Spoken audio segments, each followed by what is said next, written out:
방금 우리가 불렀던 이 찬송가, 이 찬송을 작시한 사람이 유명한 찬송가 작사가 톰슨이라는 분인데요.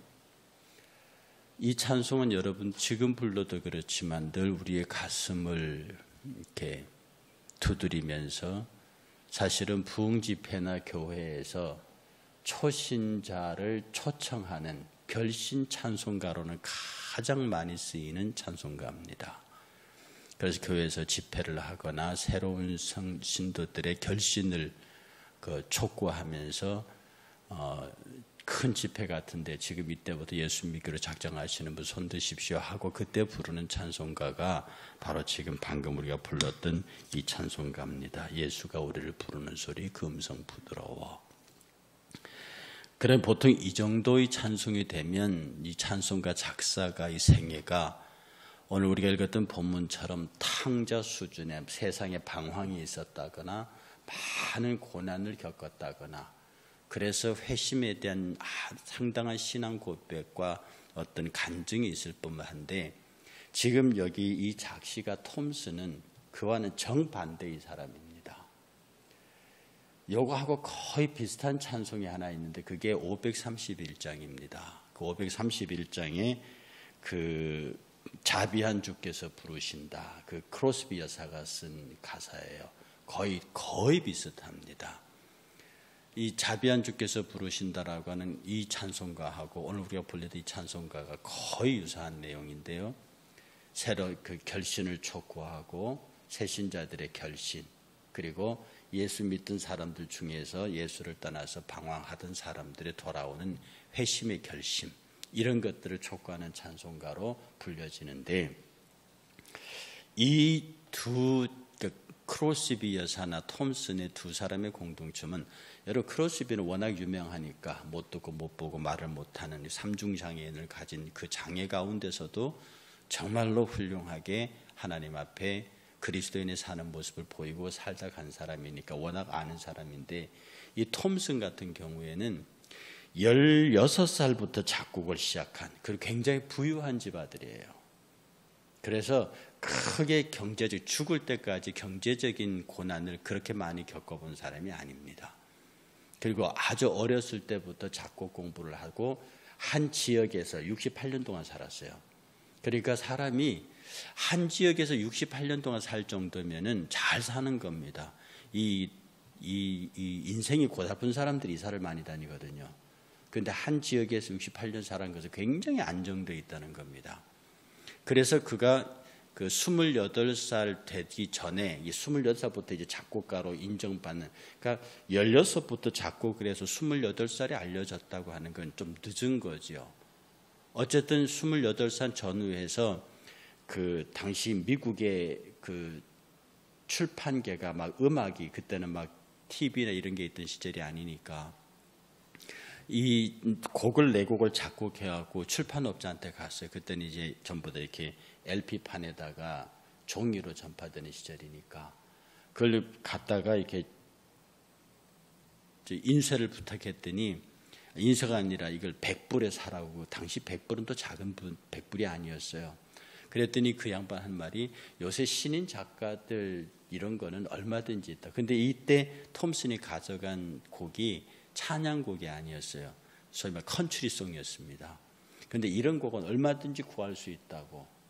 그러니까 이 톰슨이 성가도 작시하고 작곡하고 또 그 찬양도 작시하고 작곡하고 세상 컨트리송도 작시하고 작곡하는데 그걸 그렇게 뭐 25불 주겠다고 그러니까 그걸 그대로 가지고 나왔어요.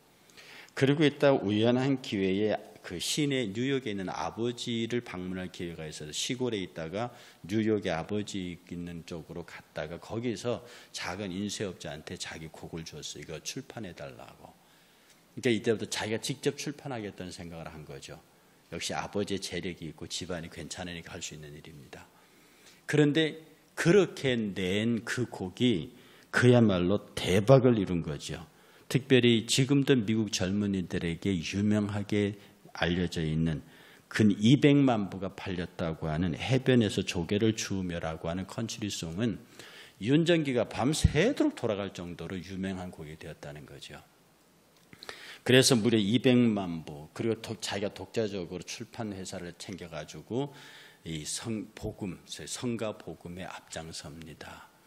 이 톰슨이 뭐냐 하면 그렇게 큰 성공을 거둔 다음에 그 다음부터 자기가 출판 회사를 차려서 이 음악을 보급하는데 너무 잘 되는 거예요. 일생 동안 한 번도 실패하지 않는 사람입니다.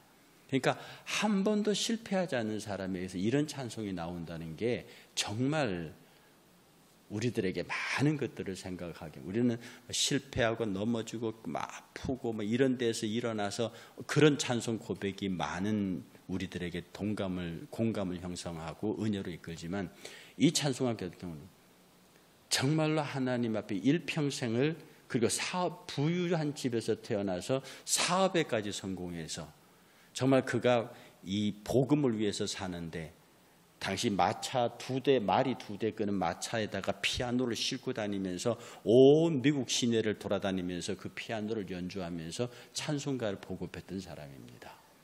그는 일생 동안 그렇게 많은 돈을 벌고 그렇게 많은 명성을 얻었을 때도 이 작곡가 톰슨은 그것을 자기의 창고에 들여놓지 아니하고 자기가 번 돈을 거의 많이 사용하면서 수도 없이 미국의 전 시골을 다니면서 하나님의 찬양을 보급하는 데 전 일생을 다 보냈습니다. 그가 우리가 불렀던 이 찬송가를 오라 이 찬송가를 할 때는 이 누가복음 15장 11절 이하에 있는 돌아온 탕자에 대한 이야기를 가슴에 두었다는 거죠. 탕자가 부자입니다.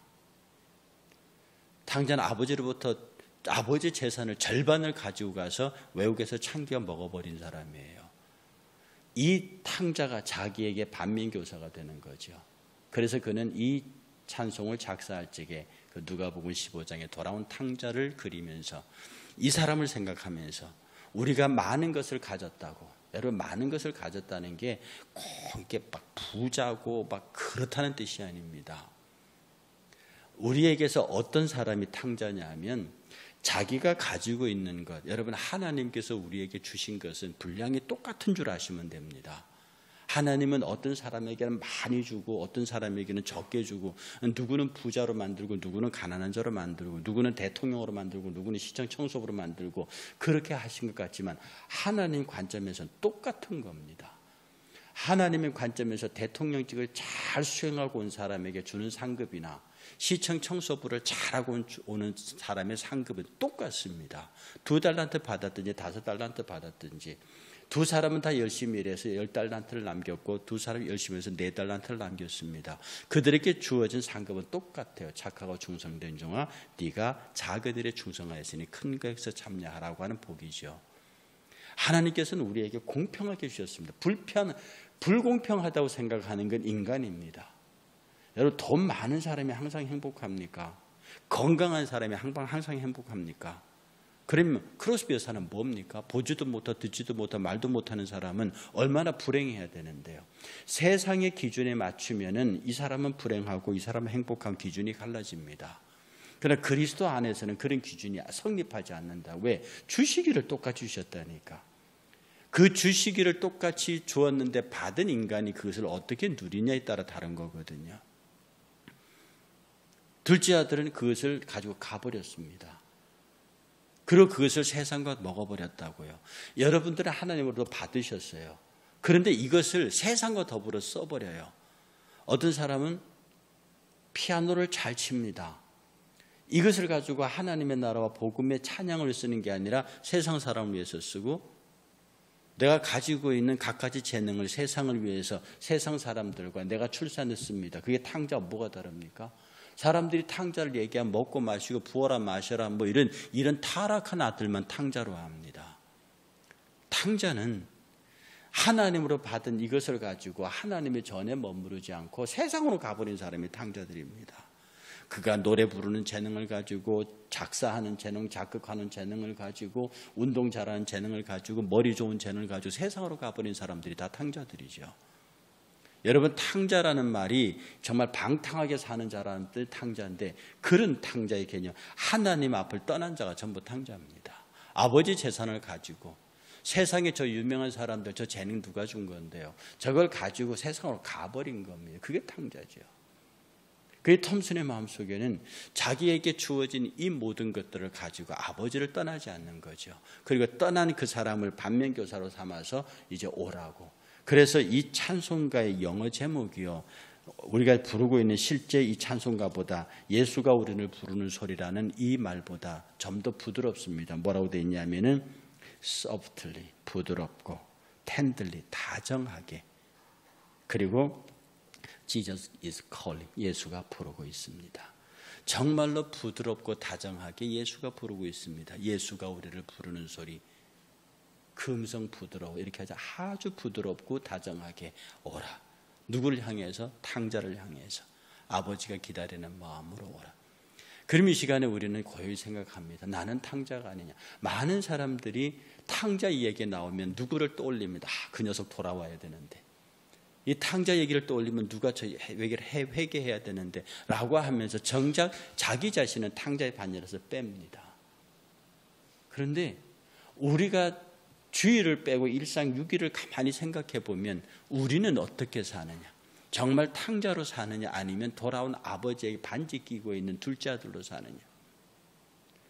우리가 가지고 있는 재물로부터 가지고 있는 모든 것들을 세상에서 어떤 인정받아 보려고, 사람들로부터 인정받아 보려고, 모든 것으로부터 일명 출세해 보려고, 드러나 보려고 그런 것들을 쓰고 있지는 않습니다. 그러면 우리는 일견 어느 부분에서 탕자의 길을 가고 있는 겁니다. 주께서 오라 하시죠. 그 오라 하시는 찬송가의 내용이 문 앞에 나와서 사면을 보며 기다리시는 아버지, 간절히 오라고 부르실 때에 즉시 일어나서 내가 아버지께로 돌아가리라. 아버지께는 품꾼이 많은데 나는 여기서 줄여 죽는구나. 세월이 살같이 빠르게 지나 쾌락의 끝이 나고 사망의 그늘이 너와 내 앞에 둘리며 가리오니. 정말 세월 빠르지 않으십니까? 자기가 그 많은 돈을 짊어지고 외국에 왔을 때 그때 그 가슴이 얼마나 벅찼겠습니까? 그러나 대주일에서 쥐염 열매를 먹고 있는 그 자신의 모습이 돌이키면 돈 많이 싸들머지고 그 땅에 왔을 때 자기 자신의 모습과 어떻게 비교가 되겠습니까? 우리가 후회할 날이 얼마나 남지 않았다니, 죄 많은 세상을 떠나게 될 때 그가 영접해 주시겠는가? 그는 마지막에 떠날 때예요, 자기의 그 많은 재산과 한 번 출간하면 200만 부, 지금도 200만 부 팔리면 대단한 건데요. 지금 이 시대도 200만이면 어마어마한 겁니다. 근데 지금부터 100년 전에 200만이면 어마어마한 거예요.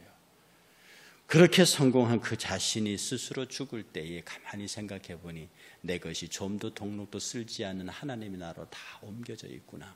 그렇게 기뻐하면서 갔다는 거죠.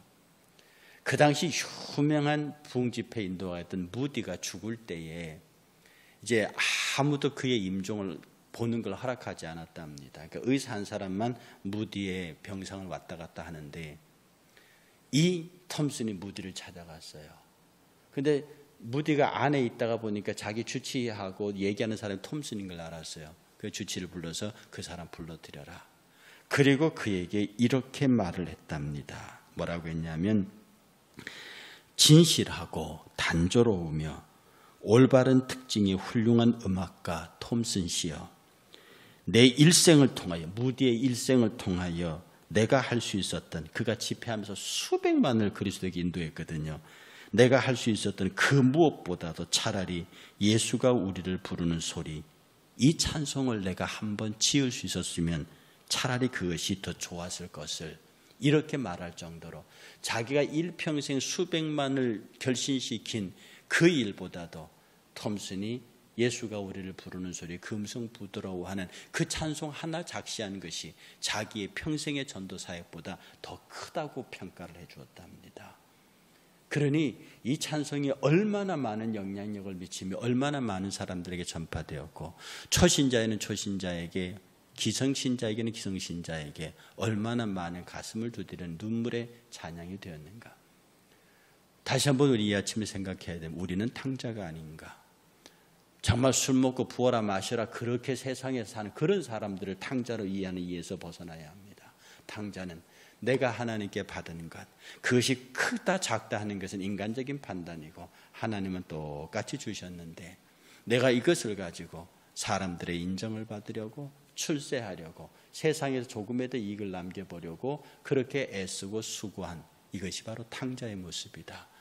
주께서는 아주 부드럽게 오라 하십니다. 더 이상 방황하지 말고 오라. 그리고 내가 너에게 준 모든 것들을 다시 다 하늘나라로 옮겨놔서 거기는 좀과 동록이 쓸지 않는다. 이 땅에 내가 너에게 준 것 다 원래 네 것도 아니지 않느냐. 그것을 다 하나님 나라로 옮겨놓고 그곳에서 내가 너를 기다린다. 지금 내가 너를 부르고 내가 너를 영원한 나라에서 부른다.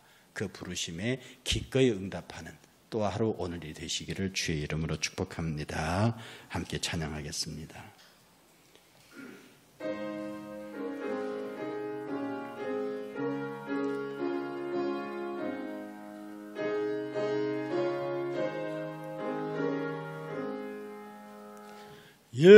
예수가 우리를 부르는 소리 그 음성 부드러워 문 앞에 나와서 사면을 보며 우리를 기다리네. 오라 오라 방황치 말고 오라 죄 있는 자들아 이리로 오라 주 예수 앞에 오라 간절히 오라고 부르실 때에 우리는 지체하려 주님의 은혜를 왜 아니 받고 못 들은 채 하려나. 오라 오라 방황치 말고 오라 죄 있는 자들아 이리로 오라 주 예수 앞에 오라 세월이 살같이 빠르게 지나 쾌락이 끝이 나고 사망의 그늘이 너와 내 앞에 들리며 가리우네. 오라 오라 방황치 말고 오라 죄 있는 자들아 이리로 오라 주 예수 앞에 오라 우리를 위하여 예비해 두신 영원한 집이 있어 죄 많은 세상을 떠나게 될 때 영접해 주시겠네. 오라 오라 방황치 말고 오라 죄 있는 자들아 이리로 오라 주 예수 앞에 오라